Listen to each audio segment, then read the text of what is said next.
But obviously, I'm mad, I'm hurt, and I'm still somewhat disillusioned in this. I don't know how this can happen. Only on 10 tonight, locked up for a murder he did not commit. Wilbert Richardson was accused in the beating death of an elderly man in Providence, but he was recently cleared. Today, another man was in court, now charged with the same crime. New on the Night team, it was a shocking attack. A landlord beaten to death as he was trying to help a tenant. Two men were originally accused in the killing. Now it turns out one of them had nothing to do with it.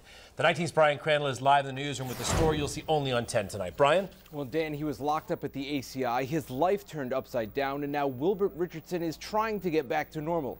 Though he's still trying to wrap his head around how he was implicated in a murder he knew nothing about. Wilbert Richardson is now a free man. But I'm still confused, still angry. Life is not what it once was. I really don't want to really be bothered with anyone. He's jaded after being locked up for months for a murder he did not commit. In October 2013, Richardson and another man were accused in the beating death of 78-year-old Delore Cabral in Providence.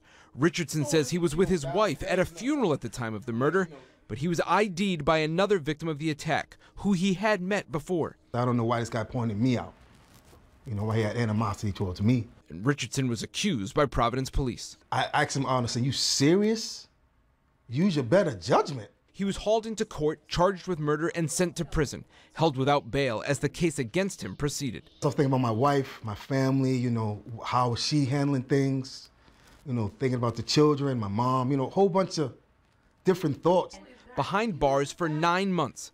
But then Richardson got a new lawyer and a bail hearing, a mini trial of sorts. He and his lawyer say the judge and prosecutors saw things were not adding up with that other victim's description of the attacker. It was almost like a divine intervention in a way. I had my mom, my wife, everybody praying for me.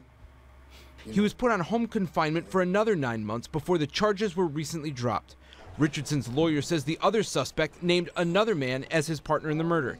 So he's in the clear, but Richardson tells me the ordeal has taken a toll. What would it do to your family if you was locked up for a crime you didn't commit? I can't be mad at one individual, but I think that the system, because how can the word of one person, and I know everybody's doing their job, but how can the word of one person impact my life?